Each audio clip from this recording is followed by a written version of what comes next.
Hello, this is Charlene Mosier from the PFAFF Creative Sewing Center, Lacey, Washington, and Sound Sewing, Silverdale, Washington. What we're going to do today is this is the lesson 1 of 3 lessons on the PFAFF Creative 1.5 sewing and embroidery machine. The 3 lessons are going to involve, the first one today that we're going to do is sewing and how to use all your sewing features and going over what came with the machine. This part 2 video that you will find is how to embroider on the machine, and then the part 3 is how to install and use the software that came with the machine for those who have bought it brand new. That is only able to work with the people with the brand new machine. So what we're going to do is we're going to switch over, we're going to go over the parts. Alright, here we are with most of the notions that came with your machine, and I will tell you what's missing when I get towards the end here. So the first thing we should have is you should have 2 felts that came with your machine. Then you'll have a large spool cap and a small spool cap. About 4 to 5 empty bobbins. This is a extra spool pin that actually would go in the machine standing like this where it belongs. A screwdriver, a lint cleaning brush, a thread net, a seam ripper, and this tool is called a multi-purpose tool. So a lot of people know it as a jean-a-majig, meaning that it's meant to help you go over jeans, but you don't need that with a PFAFF per se, because the PFAFF is powerful enough to do that. But it does have this little hole right here. Oh, there, we focused. Right there, we do have that hole. That is for you to put the needle in to help you insert it into the machine. Okay, and then also it also works as a shank for sewing on buttons if you choose to use it. The other thing we have is a package of needles by Inspira. This is a flat screwdriver to help you get into tight areas like lifting your plate or changing your needle. A quilter's toolbar, and then your feet. Your 0A foot, which should have been on the machine when you unpacked it.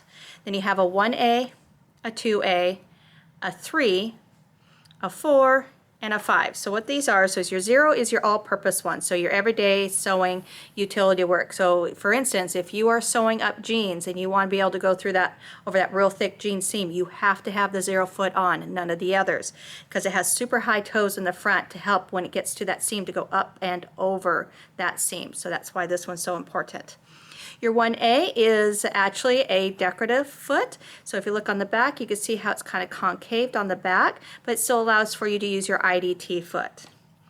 Your 2A is actually your satin pattern foot. So it's still concaved on the back as well, but no IDT, because you really don't want the IDT pulling across those satin stitches. Your 3 foot has 2 purposes, so this is also your overcast or your blind hem foot. Number 4 is probably the most misused foot out there by PFAFF.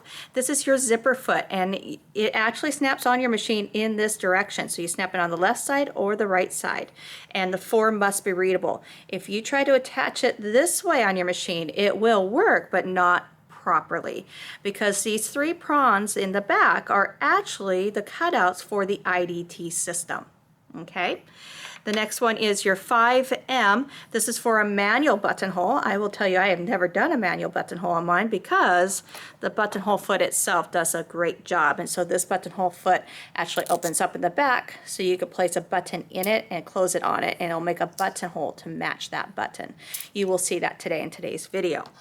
The next things you got is your, this foot is your 6 foot, and this is your embroidery or free motion foot. There is another free motion foot that is available that is clear with an open toe front. So that is one that we do recommend, but if you're going to get into quilting, but this one is your embroidery free motion that comes with it. And then very important, your 4 gigabyte USB stick. Very small. So something that we have done here in the store is we taken a very big paper clip and we've hooked it on there so that when we see this paper clip on the floor, we know that's probably got this USB stick attached. You could do ribbon, you could do anything. That's just something that we have done in the store. I know it's kind of cheesy, but that's okay. It works for us. What's missing here that you also would have received is your manual, and inside your manual you would have had a separate page for, if you bought the machine brand new, for your product code for your software installment, and you have to have that to have the product installment. You cannot lose that, because if you misplace it, there's no way to redeem it again. The other thing that is missing is there was another screw that came with the machine, a little bit longer screw for you to replace on the needle bar, and we will go over that when we get to the machine. So these are all your spare parts. They are in your manual listed on page 4 and 5 if you need to refer back. And the other thing is your embroidery unit, which you can't see, it's outside the video, that you received, and your 250 by 150 embroidery hoop. So let's get over and start learning the machine. All right, so here we are back at your Creative 1.5. I have plugged in the power, and there is a switch right over here on the right hand side to turn it on and off, and also where you can plug in the foot control. I forgot to bring the foot control over here today, so I'm actually going to run the machine with this key right here, which is your start stop key. It looks very similar like on a VCR, your play stop key on a VCR, or even your DVD. Below it, this is your reverse key. I only use that if I'm doing straight stitch because I'll show you how else we can tie off our stitches. So the first thing we're going to do, though, before we get too far into all the buttons and bells and whistles of the machine, is it's really important that you know how to thread and install the bobbin in the machine. So a lot of times there is already an empty bobbin here. So what we're going to do is let me just get you a little bit zoomed in here. So the empty bobbin is going to be about right here. And what we're going to do is there is this black lever right here, okay? So this black lever, you're just going to push it over to the right, and then this pops up so that you could just pick this directly up, okay? And then there is a place for you to grab your bobbin and pull it out, and generally there is an empty bobbin in there, okay? So let's go ahead and get that out. I would go ahead and put this plate back on. So you actually, sorry, let me get my hand out of the way. You actually bring it over, the wings over, and put it in underneath the plate right here, okay, on the left, and then come over and push it down on the right. I like to do that because it's clear and it falls on my floor, I'll never see it again. Or if you haven't met one of my cats in these videos yet, my cats love to take things that they know I need, so I would have to go get it back from them. They don't chew on it, they just take it. All right, so what we're going to do now is I am going to bring you back out and we are going to learn how to thread the machine. All right, here we are at the top of the machine, so I could just lift this lid and then you can see all of our stuff directly inside here. Okay, so I'm going to try to get you a little bit closer. All right, so there is a picture right here of the correct way for your thread to come off your spool. So the thread, let me just get my thread here. Ooh, it's a brand new one, so they had a lot of thread in it in the holder. Okay, so your thread here, the thread needs to come from the bottom and wrap around this way, okay?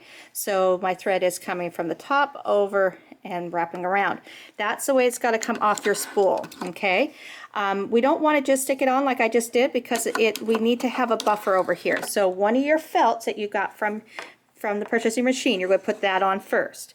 Then you're going to take this, making sure the thread's coming from the bottom and it comes next to that felt. So now it's going to be cushioned. And we want to choose the correct spool cap. So this is the correct one for this because when I put it on, it is slightly bigger than my spool itself. Okay. If I had my thread coming the other direction, it could whip out of here, and that's why it's important that our thread's coming this way off, okay? So what I'm going to do is just get enough thread, and see if I can angle you guys just a little bit better here. There we go. I do apologize. I'm having to share this with the camera, so there we go. What we're going to do is I have my tail way over here on the left, and the first thing I need to do is I'm going to go directly in here, okay? So this is for winding a bobbin. I'm going to come over to this guy here, so I'm just coming right underneath that, and then when I come over here I'm going to grab this and bring it around, okay? Let's see if I can get that a little bit better for you guys. So I'm going to go around this and around, okay? So let me show you that again. So here is my thread. I'm going to go here and then around. So I'm just under this, what looks like a screw right here. I'm just under that, and it should have tautness on it. Okay, now what we're going to do is we're going to come over where I can see my bobbin, and on my bobbin I have one hole and a dash on either side. I'm going to thread my thread from the center up through that hole. Okay, so from the center up through that hole. Okay, and I'm going to come and I am going to place this. Actually, if I just look at it, so looking at the video will help me. Okay, So now I'm going to place this so that my thread is going up. I do not let go of this. I'm going to push it over, and then I'm going to use my start-stop key I showed you earlier. So I'm going to start this, but don't let go of your thread. Okay, so I'm starting it, don't let go of your thread. We're going to let it go up and down a few times. Okay, then when you're ready, I'm going to press my stop key again, and like normal, I never have my scissors where I want them, so I'm going to use my seam ripper, and I'm going to cut this flush to my bobbin. You want that thread nice and tight to the bobbin, okay? And then we're going to just go again. And what will happen is that when it fills, it will actually, I'm going to speed this up, it is going to start to hesitate when it gets full, and that's when you would want to stop it. It does not have an automatic stop, it just will hesitate to let you know it's getting a lot of thread on. So go ahead and fill it up to your desired amount. Alright, so mine is full, so now I'm going to push it over and pull it off. And this guy here is a thread cutter, so if I come and put my thread there, it cuts it. Okay? Alright, so now let's get ready to thread the machine. So I'm going to unthread it. It'll be tight to unthread it because if we threaded it right, it would be tight to undo it. So now I'm going to go through here again. We always go through here. Now I'm going to come across to come down. I've come across, and now I'm going to come directly down. I'm going to come around this nose and back up. Okay? Now up here, I might have to turn my hand wheel a little bit to see it, but there is this metal guy in here. That's your take-up lever. We have to go from the right to the left to catch it. Okay, now I held on to my thread way over here on the right, so I got tautness, so it made it a lot easier to do that. So right to left to get all the way inside that. Alright, so let's back you up again. I'm going to go directly down, and way down here. So way down here at my needle bar, I have a guide right here. Okay, so right here I have a guide. Get my book out of the way. It might be able to focus on this more. It's not focusing. There we go. I have a guide right here. Okay, so I'm going to grab this like a floss, and I'm going to just floss it directly in there. Okay, I did that whole thing with my pressure foot up. Now I had taken off my 0 foot to show you earlier, so I'm going to reinstall my 0 foot by just coming underneath, and I'm just going to push this up. So what I'm doing is I have these bars on this foot right here, these bars, and I'm just going to come in here and push this. I'm trying to push it up so I can stay out of your guys' way. So push it directly up onto the clamp of the ankle. Now I'm ready to use my needle threader. I will tell you this does take practice. To use your needle threader, you're going to lower your pressure foot, which is actually located in here. Okay, it goes up and down in here. And we come down, and I can see I can't come forward with it because my needle is not in the highest position. So if I was to come over to my take-up lever, my what's that called? My stitch wheel, and raise it up, I now can have my needle up in the highest position. So now my needle thread, when I come down and forward, will now go into my needle. Okay, so it's right here. I come straight down and I push it back to make it go forward into my needle. I'm going to go under this hook, come across, and there's a bracketing here. I'm going to go in. When I go to take this out, let go of that tail and raise the threader, and it makes a loop. Okay, let's see if we can do that again for you. So let's try to get in here again. Let's try that one more time. Come straight down and forward. Okay, I'm going to go under this hook, and there's like a bracket right here. I'm going to go right into it. Okay, I'm going to pull it back, let go of that tail, and it'll make a loop, and you grab that loop. Okay, if you don't get it the first time, I tell you it does take practice. If you're in our area and you need some help, just come on in and we'll be happy to show you on our floor model. And I know when I first started working at the store, it took me 6 months to learn a needle threader. But I know a lot of people are picking them up a lot better now because the threaders have improved so much. I can't tell you how much they've improved from when I first started. Okay, so now we're going to install the bobbin. So again, we are going to push this lever over to the right, and it's going to make this raise so I can pull that plate off. Okay, so now to put the bobbin in, we're going to get up high and try to look down on it. Okay, all right, so to put the bobbin in, we need the thread to go over the top and to the left. So the thread's coming across the top and to the left. So when I pull on it, it'll go counterclockwise. I will drop this in, and you see this groove right here? You'll see an opening. I'm going to put my finger on my bobbin. I'm going to put it into that opening. I'm going to switch hands now, and I'm going to continue up, and I will actually feel it go into the tension assembly. Then I'm going to come across, straight down, and all the way to here where the arrow is, and pull, and it cuts my thread for me so that I can now put this back in to the left. You might have to raise your pressure foot to get this one back in, but put it into the left and push it straight down. So I do not need to pull up my bobbin thread. By making that long tail we just did, it will automatically pull up when I go to sew. Now I do have this long tail over here, so I'm going to just bring you across over here real quick, and right here is my thread cutter. So if I take my thread and go over the top and down, I just cut my top thread to a little bit more reasonable length. All right, I'm going to reset up the camera, and then we'll do our first sew. All right, so we're set back up here. When you guys went over to find this thread cutter here, you probably noticed there's another knob over here. This is your pressure knob here, and you'll notice that you will have, well, let me show you.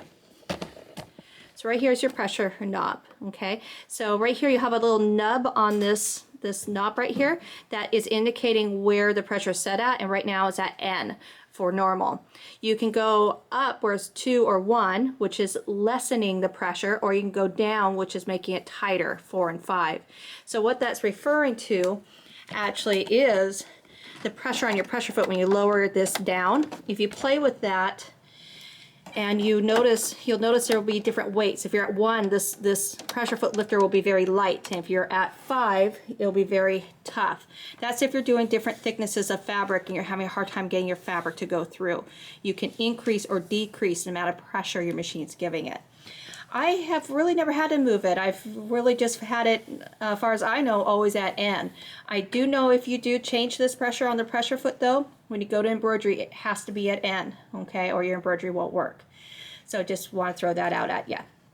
Okay, I've threaded up for straight stitch, so what I'm going to do now is just grab some fabric here, and what we're going to do is we're just going to put our fabric in, lower the pressure foot. Now I've been using the start stop key because again I don't have my pressure foot with me over here, my foot control with me. So you do need to use that with this. This is your speed control right here. So all the way up at the top is full speed ahead. And when you use the start stop key, it only knows wherever this is at. So I am going to bring it halfway because I'm doing sewing with this. If I go all the way down, it will be very slow because it'll be the slowest it can go. You can use this in tandem with your foot control. It just means you're setting the max speed your foot control can do when placed all the way down for going. So just like driving, but you're saying how fast you want to allow yourself to go. So when I use the foot control, I always have it up. But because again I'm using the start stop key, I'm going to put about it in the middle. It also will work in embroidery as well if you ever need to slow down your embroidery. So I'm just going to do a straight stitch. There we go. And if I want, I can use my reverse key right here to reverse, and then I could stop. And then right here, you should be able to see this in the window, right here I have a pair of scissors. So if I press that, it will cut, so I could pull it out, and I have my first seam. Okay, so the next thing I could do if I wanted to is I could just lower this back down again, start it up to go, okay? And then if I wanted to cut and do a tie off, all I would do is just press these scissors. This light shows up to say I'm getting and a pattern, it cut, and then what it did this time is it gave me a really nice little tie off within a stitch versus me reversing about an inch. Okay, it just depends on what you want. When I'm generally sewing, I will, in straight stitch, I will just use my reverse keep. If I'm using any of my decorative stitches, or if I'm quilting, I want it to be nicer, I will use my tie off feature. And then what will happen is, when you use my scissors, both tails will pull to the back, so my cleanup is really, really easy. Okay, so the next thing I have that I can do, that I have up here, is this one is an immediate tie off. So now if I'm going to sew along and I want to tie off right now, whenever I press this, it will tie off immediately. So in a decorative stitch, it will tie off as soon as I press it, like a heart. If I'm in the middle of the heart, it will tie off right in the middle of the heart. Whereas when I use the scissors, it will tie off at the end of the heart, but then it will scissor cut. So this is an immediate tie off, but it won't give you the cut action. So if I want the cut, I just have to do it manually, okay? Which manual now is pressing the button myself. I know, that's crazy. So the next thing we have here is my needle down function right here. So right now, every time I stop, my needle has been stopping in the up position. That's why I can always just go and pull it out, and my tails are never caught or anything. So if I was to want to stop down, I could press it, the light indicates, and my needle automatically sank right now. Okay, so now every time I stop, it will stop with my needle down every single time.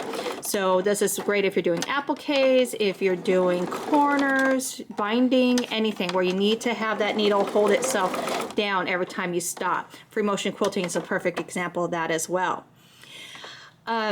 You can control this with the foot control as well. I don't have it to show you that, but it just would be a tap of the foot control. So if you tap your foot control, your needle can go down or come up.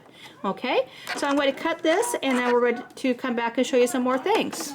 All right, so let's go over some other things of your machine. So up on the top of your lid up here, you do have listed 150 stitches, and over here they show you that you have a Western font and a Russian font way over here to the right here. Okay, a lot of our machines are now coming with this other font on it, so we must be pretty big in those countries right now. So we do have a Western font as well. The other thing is how this works is, so anytime you want to stitch, so for instance, if I wanted to have, I don't know, that leaf right here, it says 110 below it, okay? So to get that stitch, it's really, really simple. I'm going to zoom out here so I can get you to our keypad here. And so that leaf was 110, so I would type 110. It comes up 110, and there is that leaf. The next thing it's going to show me is right here is at 7 millimeters, and this plus and minus will be to change the width of it. So 7 millimeters wide. So if I start coming down, notice how it darkened. That is showing me that I have altered it from the default. And once I can't go anymore, you'll hear it make that beep at you. And then if I come back up, I'm seeing it change on my screen, which is nice. When I get up to where default was, it's no longer darkened. But I cannot go wider than 7 millimeters. This one down here is your length, okay? So I could change, say I'm making it shorter, or I can come up here and make it sometimes even longer. Okay, so you can really play with these stitches quite a bit. Something I do every time I get a brand new machine is I start from stitch 1 and I go through and make myself a stitch sample, which is 6 inches wide and so many inches long, and I do my stitches down them. And that way I get really familiar with the machine, and I then will have it kind of like a book to go with my machine. So even though it's 6 inches across, I would go start from the top and come down the short way, and I label them so I know what they are. Okay, so just a suggestion there. The next thing is what foot do I use with this? I went over all the feet with you in the beginning, and while you're learning this machine, it's hard to know which foot to use for what. The machine will help you, and a big key of getting this machine to work correctly, or any machine, is to use the proper foot for what you are what stitch you're using. So by pressing the info key here, I get all this information that is shown up down here I didn't have a moment ago. So it's tell me I do need a sewing needle. My foot 2A should be on. This is saying it does recommend a stabilizer of some sort behind my fabric, and it's telling me that my tension is currently at 3.2. If I want this to go away, I would just press info again and it is gone. So if I go back to stitch 1, which is just my everyday sewing stitch, and press the info, now I get different things. So my sewing settings, again, I really think that's what the needle means, is my sewing settings, is now saying 0A. Now I have this thing, it looks like a boot coming down. That is telling me to engage my IDT. So my IDT, let's get you down here so you can see this better. Oh, gotta get everything unlocked. There we go. So my IDT is actually located behind my foot here. So if I raise this, it is raised. So it's this piece here that pushes down, or I can pull down in a way to disengage it, okay? So again, that's my IDT, my built-in walking foot, down, and then pull it down in a way. So any foot foot that has this cutout in the back is meant to use with the IDT. So it's an upper feeding system. So it's basically a built-in walking foot that you can use with multiple feet. What's different about PFAFF versus other ones, and probably why you chose this machine, is it's integrated into our feeding system, our walking foot, where an attachment it works off the needle bar, so it's not exactly timed as well as it's being integrated into the system like ours is, so that you can use this with a wide range of feet. You don't need any tools to engage it or disengage it, which is really nice. The only time you would not want to use it is with a foot that does not allow it, or if you're trying to ease in seams. This walking foot's job is to keep the top fabric and the bottom fabric to feed precisely together. And if you're trying to do a ease in of a seam, meaning you have a fabric that's slightly bigger than the bottom fabric, and you're trying to stretch them both to fit, the walking foot's not going to be a help to you, because it's going to try to keep them even, because that's its job. So that's when you would disengage it. Let's go back to my panel up here. Okay, so, and now if you look, my tension has changed to 4.2. It is actually overriding it. You do not have a tension dial to play with, so it is telling you where it's setting it at. I can leave my info key on, and let's say I want to go to stitch 133, which is a heart, and when it changes over, my information is staying on, so I don't have to turn it off every time. But when I do turn off the machine, it will turn off that feature when I turn it back on. So again, these are your keys over here, 1 through 0, to select all your different stitches. This top plus and minus has no function in the sewing. These only work in the embroidery, so that's why you don't have, it'll just beep at you in sewing. It has no reason to be used. The width is right here, plus or minus, which is telling me 7, and my length is right here. I'm going to turn off the info just to clean up my screen. The other one you have is Alt, and this sometimes will work on different screens. So right now it's beeping at me because it doesn't have a place right here. So let me see if I can find a stitch. Let's go to 120, and now I have a Alt option. So what happens now is I have my width still 5.5. My stitch length has changed. This is actually now density because I chose a satin stitch. So if I bring this down, it's going to keep the size of the balls the same that I have selected, but it's going to either make the stitches more tight and satiny or more farther apart. Okay, it does actually alter the size slightly. But if I got it nice and satiny, but I want to elongate my length, that's where the Alt comes in. By choosing Alt, this now has another menu behind it, and it says 1 times. So I can actually 2 times this, make it 2 times as big. Well, that's all I could do on this one. I think you could go 1 or 2 more. So let's show you what this all means here. So what I'm going to do is I'm going to select 120 again to set this back to default. I'm going to press info, and it's going to tell me I need my 2A foot. Okay, so I'm going to come down here, make sure my IDT is disengaged, and I'm going to just push down on my front toes. Okay, and then, woo, here is my 2A foot, and it says 2 here and the A there. Okay, and that's the bar I'm going to snap this on. So you can lower your pressure foot on if you like. I like to push it up because I do have some machines in my sewing room that I do have the bar, because I do own this machine, or some of my machines don't have the bar and I have to push them up, so I'm just impractical. No, that's how I do it, long story short. Okay, so the next thing, let's go back to my screen here, is it told me that I also needed a stabilizer. So what we're going to do is, that means I'm going to come back over here, and I am going to have my cotton piece of fabric, and then I do have, this is a tearaway stabilizer. You get it at the craft store, you could get it at any of your sewing machine stores, they do sell it, and basically it's just a tearaway. It just tears right away off of your stitches, but it gives your fabric some stabilization so it can support this decorative stitch. So I'm going to slide it underneath. And what I'm going to do is I'm going to do this stitch directly at its default here so that you can see these settings I was telling you about. So let's go ahead and do that. So I'm just going to do it with no changes right here. Okay. And I'm going to use my scissors.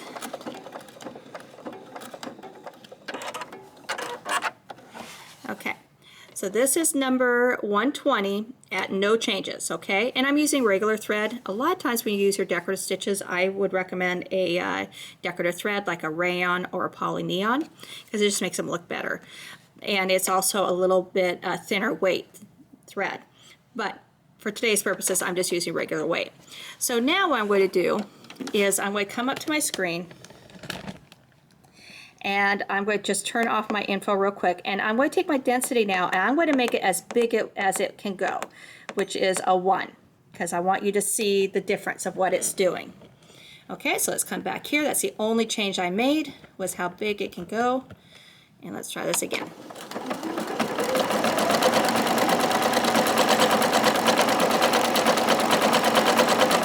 Okay, so this is called density. So I enlarged my density by going to a bigger number. And see how it's not as full? It actually became a lot bigger.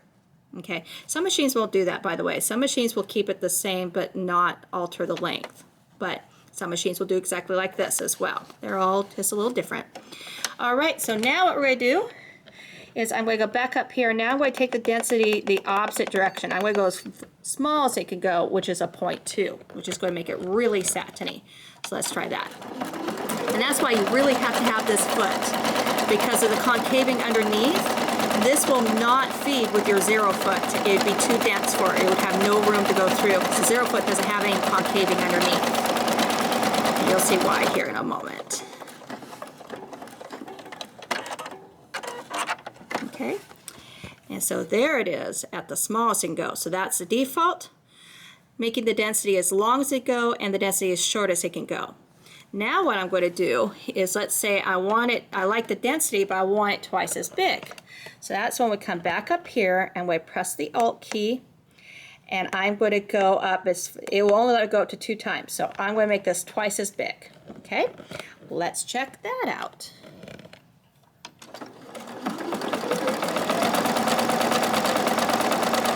Really fun that you can really kind of make all new stitches out of one stitch, depending on the look you want. So there are different reasons why you would want to do this, and let's show you this one before I explain that. Okay, there we go. And see, now that is the same setting, but see how it's twice as big? It's much bigger here, and it's really, really full. Okay. So the reason why you may want to lengthen these out is, let's say I was doing a heavier weight thread, like using a sulky 12 weight.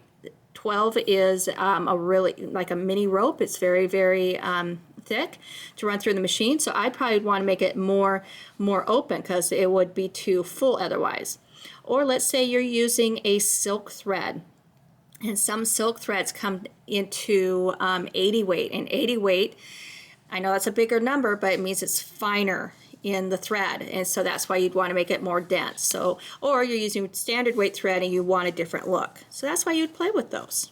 Okay, so that's what that's about. All right, let's see here, let's get you back. Okay, so that's the alt right there. Now we have some other options right down here. So I'm going to go pick a different stitch, hopefully that we can see this better with. This one, we're going to go with the pear, 138. At least I think that's a pear. To me it looks like a pear. It may not be. But the reason why I'm choosing this one is because it has this little leaf next to the fruit. And when you see it, it's actually, no, the pear is 139. Look, it's 139. Here's the pear, okay? Believe it or not, that's what it's supposed to be. And when it stitches out, it probably looks like one. But what I'm going to show you is these options here. So this first one here, if I press it, actually mirrors this horizontally. Okay, so that means it's mirroring from side to side. You got to keep in mind that this, you got to picture this, that this is your sewing foot right here, and this is exactly how it's going to sew. So it's actually going to sew down, but you know that. If I wanted that leaf on the right hand side instead of the left hand side, I would use this mirror here, and now it's on the right hand side. The other one I would do is, if I wanted the pear to sew first and then the leaf at the end, I would use this one. So this one is a vertical mirror. Okay, and you can use them both together as well, so they can mirror. Not all stitches can be mirrored in both directions. A good example would be the hearts, so 132. Okay, I can mirror them horizontally, but vertically, well, this one, it does have a slight change. It did change the stitches, but some of them don't look different when you do them in one direction because they're symmetrical. So if you cut them in half, they're identical. So maybe 134 hearts might be that way. Yeah, the 134 hearts are that way. So I'm pressing it, and it is doing it, but I'm not seeing a change because it's perfectly symmetrical if I cut it in half. Okay. Things you cannot mirror are your buttonholes. You can't mirror your buttonholes, which we will show you how to do that in a bit. The next thing is your trash. It's just going to beep at me because this has to do with when you're working with your memories. Okay, so you do have memory control here. This machine has one memory sequence, and it can store up to 60 characters. So whether it is a sewing stitch or a letter or even a spacer for a letter, each one of those are considered a character. So if I want to do alphabet, it's really simple. In sewing, this is your alphabet to get. This is not how you get them in embroidery though. And I will teach you that in part 2 when we do the embroidery sequence.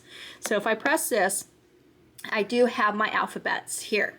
Now this is the only time that this becomes available where I can actually now use this top, plus, and minus. So this is the only time it becomes available. And I was just in here playing a moment ago, so I'm just going to get rid of that. This is to go through the different cursors. This one here is to go through from capital letter to lowercase to specialty characters and more specialty characters and numbers. And you can just keep plussing and going through, or you can plus and minus, whichever. This one here is to pick your font. So right now we are on the Western font, which is English and Spanish and that kind of stuff. So the Western font. This one here is to go to Russian. Okay, you can see that here. So if you're up on your Russian, you can do that. So I'm not, so I'm going to go right here. Now this is when you start using this ball here. Okay, so let me get you right on. Yeah, get you right on the screen here. So this is what I call an activity ball. So this will allow me to move, and if you watch my screen here, I'm moving that dark cursor around. So if I was going to spell my name, and I'm going to go C, and now I want to go lowercase, so I'm going up here to my lowercase, and now I'm going to use my activity ball, and these are in alphabetical order, not in a keyboard order. They are alphabetical, and you'll be amazed at how you will lose things alphabetically because we are so trained to that keyboard now. Okay, so there I have it. There's my name. And then I want to sew, so what I would do is I would then press this key here. A lot of people think this is to toggle between sewing and embroidery. It's actually to toggle from your sequence to embroidery or to sewing. Right now, I don't have my embroidery unit on. That's what triggers it to go into embroidery. Because the embroidery unit's off, I'm only in sewing right now. So this is to take me to my sewing, and there it is. Okay, so what I would do now is I am going to take my fabric with my stabilizer, and I'm going to get ready here. So I got ahead of myself.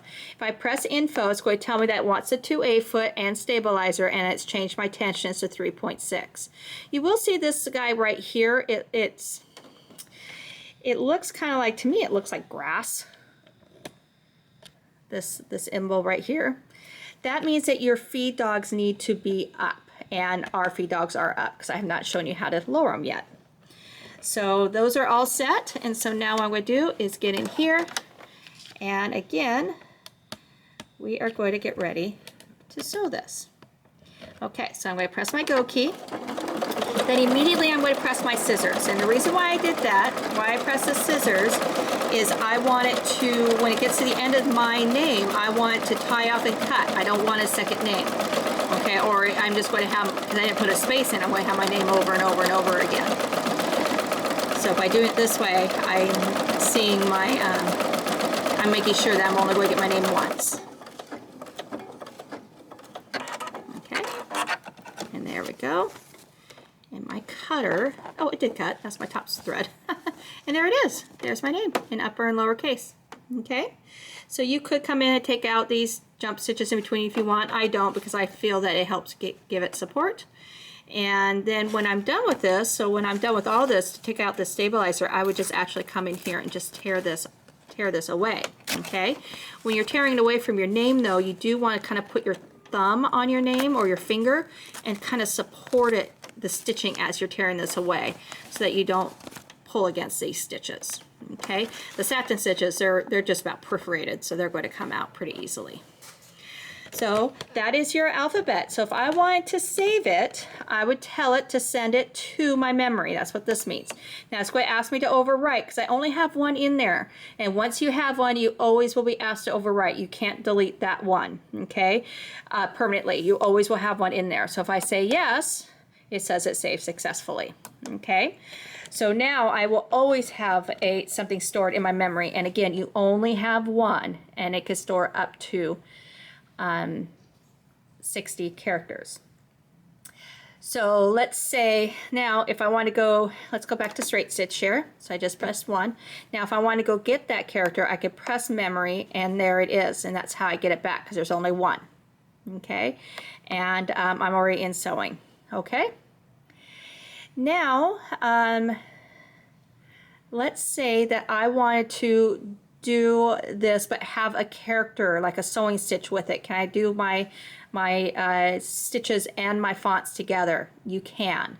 So what we're going to do is we're going to go back into my alphabet. I am going to put my cursor at the front, so I just moved it all the way over till it disappeared. And let's say I wanted to put in a heart, so I'm going to type 1. Oh, wait a minute, I know I could do this.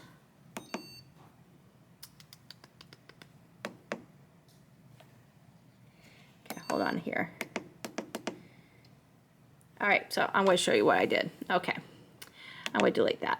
I'm going to go back into here. Okay, now let me show you this again. I'm sorry, I did it without you guys on the video. Now I forgot how to do it, kind of. So what you do is I go into my alphabet, and it still remembers my alphabet is there.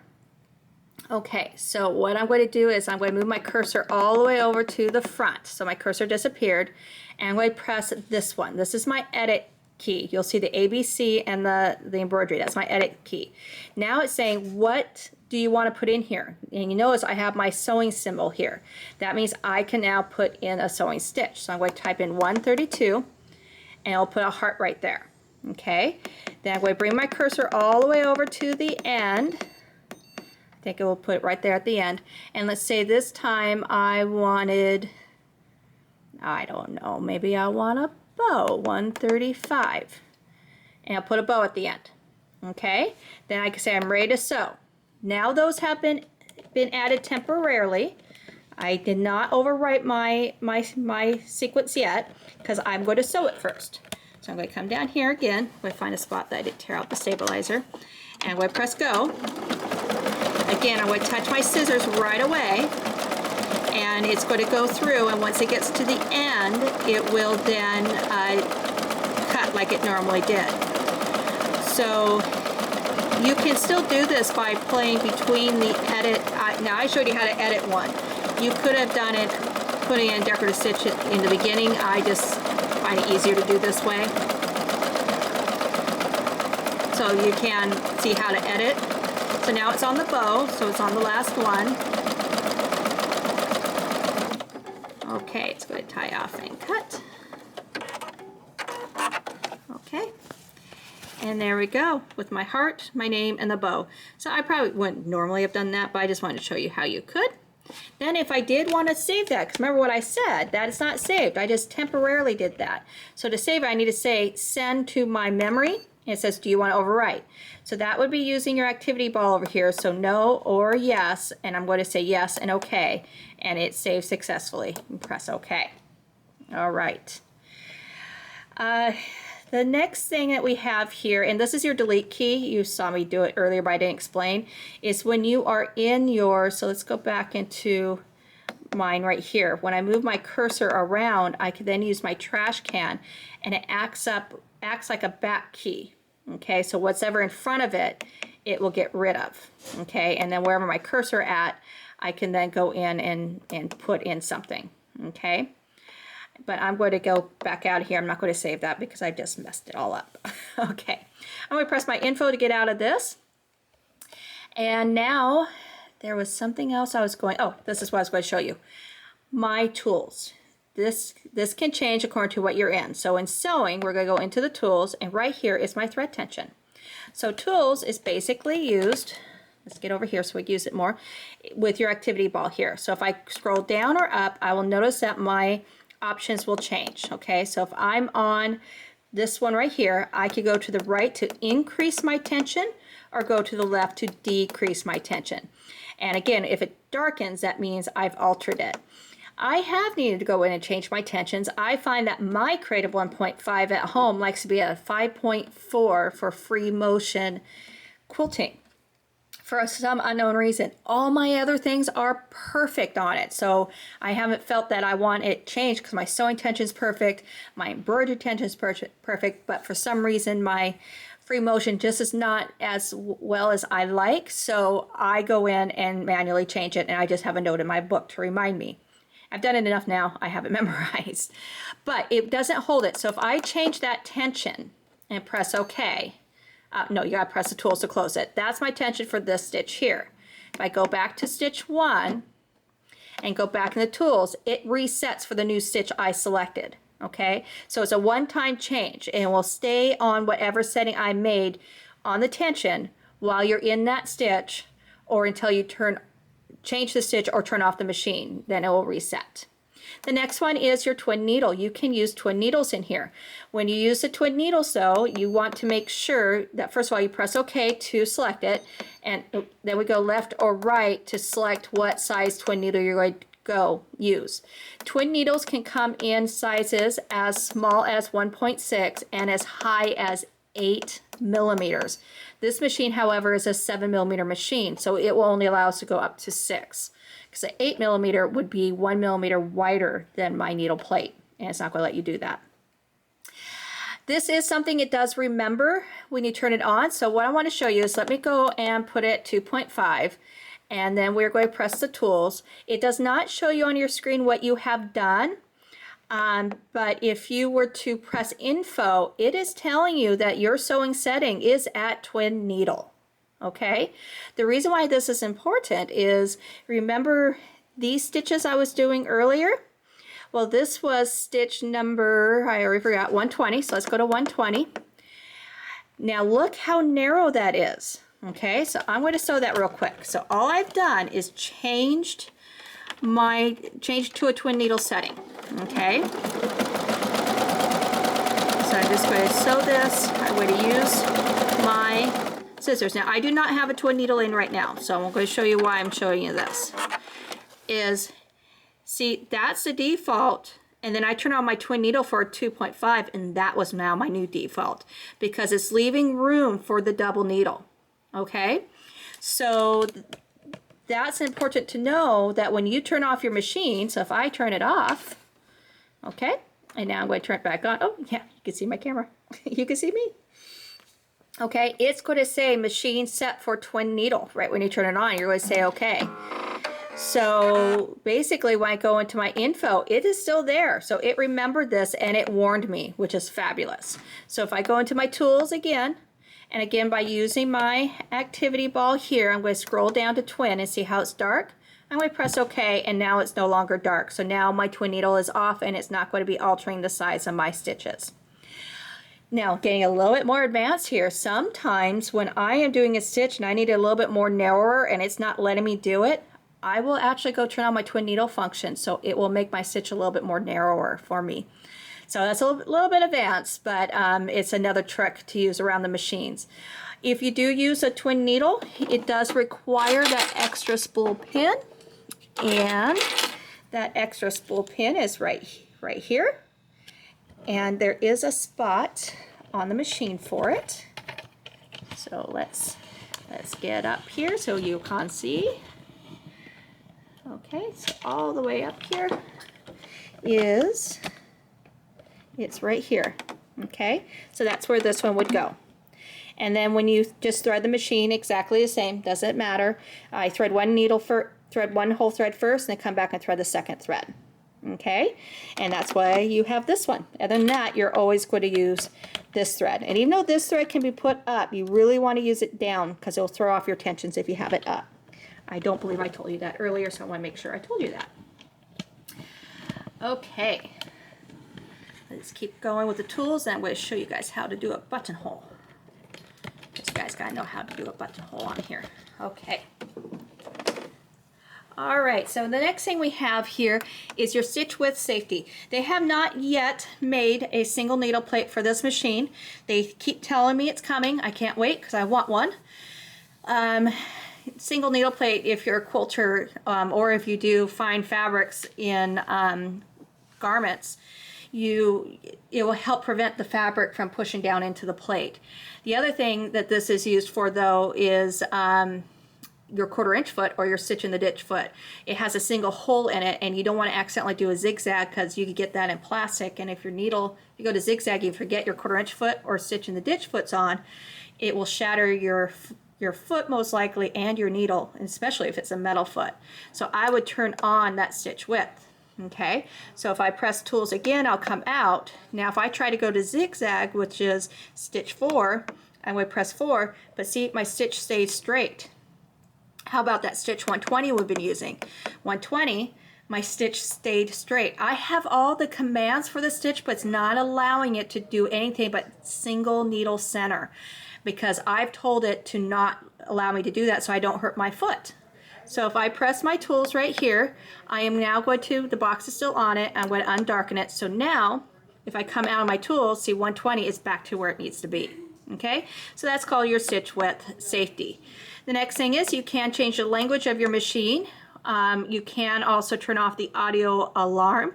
This is when it beeps at you. I like the audio alarm because if it's beeping at me, it's telling me, no, I can't do that, or I won't do that. I had turned it off once and I wasn't getting that beep, and I was thinking, is it malfunctioning or is it just not letting me do it? So I like the audible alarm. Contrast, you can change your screen contrast. This is software version. This machine is upgradable through the software, and I will go double check to make sure if that is the right version. I don't know if that is, but your machine is upgradable. It does tell you in the book how to do it. It's very simple. If you bought your machine from us and you want us to do it, just make sure when you bring it in for cleaning that you tell us to check for the upgrades, because we will not automatically do that. We have to have your permission to install upgrades on your machine, and with your permission we will then do that. That's everything in there, so I'm going to press tools again. Now we're going to reset up, and I'm going to show you how to do the buttonholes, and that will be your first get to know your machine class. All right, now here we are. So you've seen how to select the stitches on here. So we are going to just do buttonhole number 25. So on your keypad, go ahead and press 25 like you were seeing me do earlier. And now what we need to do is we need to change our foot. So I'm going to push my fingers down on the toes of the foot to take off my foot. Okay. It's a real gentle push. If you feel like you're pushing really hard, that means you're getting tense while you're trying to push, and you're probably putting more pressure on your fingers than you realize. It is just a nice push. This one is, I will say, is a harder one to take off because of how long it is. You'll see it has this number 5 sticker on the front. That is the front of the foot, and that's the clamp we're going to put it on. Before we do that, though, I have a button right here that I'm going to put in.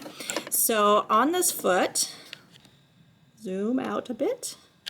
On this foot, I have this lever right here, and I am going to push it up, okay? So I pushed it with my thumb up. Then that's going to allow me to put my button inside it and push it down from the top so that my button is directly inside it. This now is a great place for me to bring it in to attach. I'm going to attach my ankle right there on that metal piece. So I'm just going to come directly in here, make sure that your thread is out of the way, and then I'm going to just push it directly up. Okay, now to do a buttonhole, you have your needle threader right here, but behind your needle threader you'll find another metal piece. It has a picture of a button on it. Buttonhole. Pull that all the way down. At that point, we are going to take your fabric. I'm just going to take one I've been playing with, and wherever you're going to start, you should have like interfacing or something in here. Okay, well, we're just playing. I'm not going to fight that.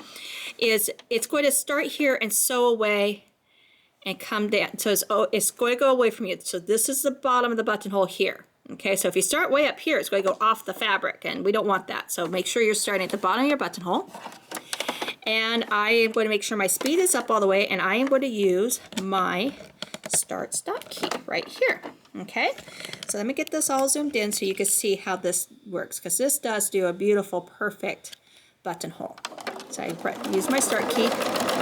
It's going to do a straight stitch back, satin stitch forward, and then when it goes to the other side, does a straight stitch back, bar tack, satin stitch forward. That's actually a very important feature of how it does buttonholes. So doing the satin stitch in the same direction, whether it's forward or back. And the reason why that we want to do that is if you're using a decorative thread or something with a sheen, we want it to, the satin to be stitched the same direction every time. Okay? If not, you're going to get a twisted look with the sheen. So there it is. Some people do like it a little bit more satiny. If you do, remember on your screen, just like we did earlier, if you want a little bit more satiny, it is right here for your density. Okay? I'm having to look up. There we go. So that would be right here for your density. I think it is a good one where it's at, though. It looks really good, but if you did want it a little bit more satiny, we just would come down. Okay, so that's your class 1 of your Creative 1.5. Look for class 2 for embroidery and class 3 for the software.